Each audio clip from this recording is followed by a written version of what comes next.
呢隻錶唔睇品牌嘅時候，係咪好似一啲大陸嘅品牌或者一啲瑞士註冊嘅品牌，然後佢用 ATA 機芯喺度學 RM 或者 FM 嘅一啲品牌咧？但其實呢隻真係一隻 FM 嚟嘅，佢一隻 Fat Muller 同 Roberto Cavalli 合作嘅一隻手錶啦。咁其實真係玩味非常之十足嘅。佢做工咧，的確係一隻 Fat Muller 嚟嘅，佢絕對唔係抄啊！大佬，冇人話 Fat Muller 做走筒機芯係抄人啦，絕對冇可能啊！咁佢係 Fat Muller 代工，佢 exactly 的確亦都真係由 Fat Muller 嘅廠做出嚟，同埋做工係可以㗎，但係價錢的確真係比市面上好多 Fat Muller 平好多。好啦，咁今日就嚟講呢隻錶。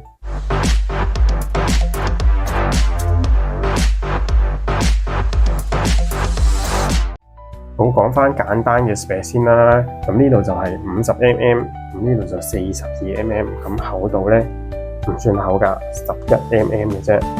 咁但係喺亞洲人嘅手度，咁的確係會大少少啦。但係其實佢已經係根據返亞洲人嘅手腕設計少少㗎啦。因為如果大家有印象嘅 Fat Muller 嘅 V45啊，其實更加大，佢直情係45mm乘50咁樣，其實係更巨型嘅。咁點解話佢已經係亞洲人設計咧？呢隻錶係日本嘅限定版嚟嘅，就2023年嘅時候出嘅。咁佢的確係細咗，同埋係貼手咗，係符合翻亞洲嘅手型啦。咁同埋佢就做咗幾隻顏色，就係日本嘅限定版啦。咁一陣間都會再講下呢個合作嘅歷史啦。因為今次的確呢隻錶比較有趣特別，咁就希望都時間會耐少少㗎，冇咩興趣嘅其實都可以滑走，因為其實要講嘅講晒㗎啦，其實冇乜特別。不過佢的確做工就非常之好㗎。其實亦都可以好細緻咁，其實睇到啲 index 啊嗰啲全部係好立體咁㗎。跟住鋼水拉絲絕對俾到你嘅，佢絕對對得住佢嘅零售價啦。呢隻錶嘅零售價大概喺2萬蚊、萬幾至2萬蚊港紙咁上下啦。咁就係即係30萬 yen 咁上下價錢附近啦。咁其實我覺得佢真係非常之抵玩，因為其實你離遠睇同一隻 V45-41一樣㗎，因為其實佢根本就係 FM 嚟㗎嘛一隻。咁佢 Fat Muller 佢嘅走通型佢冇話係抄㗎嘛。好，而家嚟近睇下隻錶嘅嗰啲做工啦，咁同埋個設計啦。咁你其實都睇到就 Roberto Cavalli 咧嗰個標誌就成大個喺個錶盤上面啦。咁跟住就加埋一個 FM 傳統嘅走筒型嘅外形啦，跟住加埋佢其實同佢 V41啊 V42最簡單嘅嗰啲款嘅嗰啲字母一樣，其實都係好立體感做到出嚟俾你嘅。我而家睇下 zoom 近啲睇得清唔清楚，其實係啦，嗰個字體嘅立體感其實都係做到出嚟俾你嘅，嗰啲細緻感全部都係有嘅，啲針啊嗰啲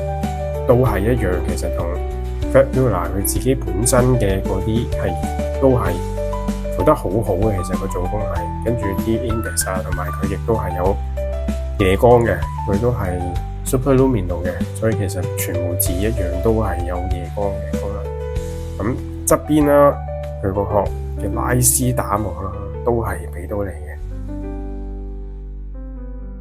然後個底啦，但係呢個就只係一隻 SW200嘅機芯啦，咁就好老實，就一定係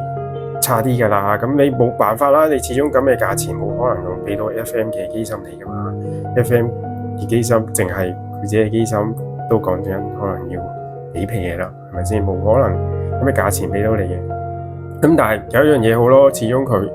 就容易維修啦，咁樣咯，係啦。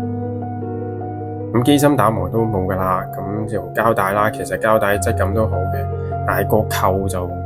差少少啦，好老實講。嗱，你其實見到個扣真係好薄嘅，鋼水真係好似啲淘寶貨幾十蚊咁樣嘅，雖然拍落去都係有聲嘅，都係有啲啪啪聲，但係其實我覺得即係反正都做啦，即係冇必要真係為咗少少真係個扣做得咁差。如果真係做啲咁差嘅扣，不如俾個針扣啦，即係好似Omega Seamaster 嘅嗰啲膠帶，佢俾個針扣你嗰啲，咁咪仲好，咁咪唔使做到咁核突咯。不過純粹個人意見咋，可能有啲人都覺得冇所謂啦，係咪先？咁而家就嚟講翻個時間線啦。咁喺2011年嘅10月嘅時候咧，咁 Frank Muller 就同 Roberto Cavani 咧就合作咗，簽署一份聯合嘅品牌合作嘅聲明咧，咁就共同開發、創作啦同埋生產嘅，咁就會係 Roberto Cavani by Frank Muller 嘅手錶。咁當時咧咁宣傳嘅時候咧，就係話 Roberto Cavani 就最主要就係負責個品牌設計啦，同埋個加翻佢入邊嘅元素啦，即係例如有一啲錶入邊就會加翻 Roberto Cavani 嘅有啲蛇紋啊、豹紋啊、一啲動物皮毛啊嘅設計加落隻錶上面啦，咁跟住就由 Frank Muller 嘅錶廠去製作呢隻咁樣嘅腕錶嘅。2012年1月16號喺瑞士日內瓦舉行嘅20屆高級鐘錶世界展上面咧，咁 Frank Muller 咧就宣布同 Roberto Cavani 咧就高調咁樣話佢哋要合作啦。咁 Frank Muller 就話咧 Roberto Cavani 呢個品牌咧就係代表美麗嘅女性啦，代表迷人啊、奢華嘅感覺。咁所以其實一開始佢哋合作嘅腕錶都係偏女性嘅，由珠寶級嘅基礎入門啦，就可能1000至3000歐元啊，跟住咁上下嘅。咁同年2012年呢，咁就宣布一間日本嘅公司呢，就全權代理咗佢嘅所有嘅推廣同埋品牌推廣同埋呢隻錶品牌嘅宣傳銷售嘅工作嘅。咁嗰一間公司就叫水靈公司，叫 Mitsui。咁佢嗰個總裁咧叫 Handa 先生啦。咁其實而家大家如果去日本旅行，亦都有留意買開錶嘅話，其實見到一間 Handa Watch World 嘅網絡咧，咁其實喺心齋橋、名古屋、橫濱等等都有佢嘅門店嘅。冇錯，就係呢一間公司就全權咗代理呢間而家呢個 Roberto Cavani 同埋 Frank Muller 合作嘅呢個腕錶系列嘅。咁喺2022年呢間水靈公司咧就成為一個契機，就令到呢個線嘅品牌嘅手錶合作咧就變咗喺日本做一個限定版去銷售啦。點解為一個契機呢？因為呢間水靈公司佢自己有一個龐大嘅手錶維修嘅團隊啦。咁的確大家都知啦，即係日本做手錶嘅、做機芯嘅，其實都係僅次於瑞士啊、德國咁樣嘅，所以其實佢哋就絕對有條件去講話，即係佢喺日本銷售之後，佢哋可以做埋嗰個售後嘅服務咁樣嘅，即係好似以我而家手上呢隻錶為例啦，咁喺日本買嘅，咁如果要做翻保養嘅時候，就會去翻呢間水靈公司，即係 Handa Watch World 入邊咧，咁佢就會做翻嗰個保養俾你咁樣嘅。咁就講翻呢個日本限定版嘅合作腕錶啦，咁就喺2022年就第一個系列做啦，呢個日本限定版，咁就去到23年啊、24甚至25年都有出嘅。咁2025年啦，咁3月份就出咗一款 K9 玻璃嘅透明殼嘅手錶嚟嘅，咁定價就去到30幾萬yen，就比較貴嘅一款嚟嘅，因為佢 K9 玻璃啦，就特殊嘅材料去做。咁如果大家有去日本旅行嘅時候啊，經過心齋橋啊或者銀座嗰啲地方，見到 Handa Watch World 咧，真係可以入去望下呢款咁樣嘅腕錶嘅，其實真係幾靚，降水係真係好足嘅，可以上手睇下啦。而家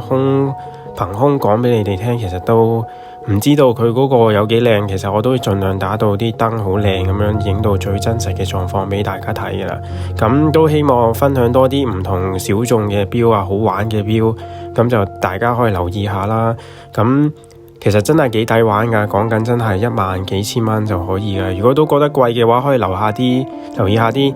二手嘅鋪頭啦，但係唔肯定一定有啦，啲高山質啊或者 second hand 啊，其實都有機會有啦。如果有嘅時候，可能真係幾萬蚊 yen 或者幾千蚊港紙就真係可以買到嘅。好啦，希望就真係大家有興趣聽到而家呢度都成30分鐘啦，都多謝大家。咁我會盡量拍多啲唔同嘅品牌嘅手錶嘅片俾大家睇啊，多謝晒大家。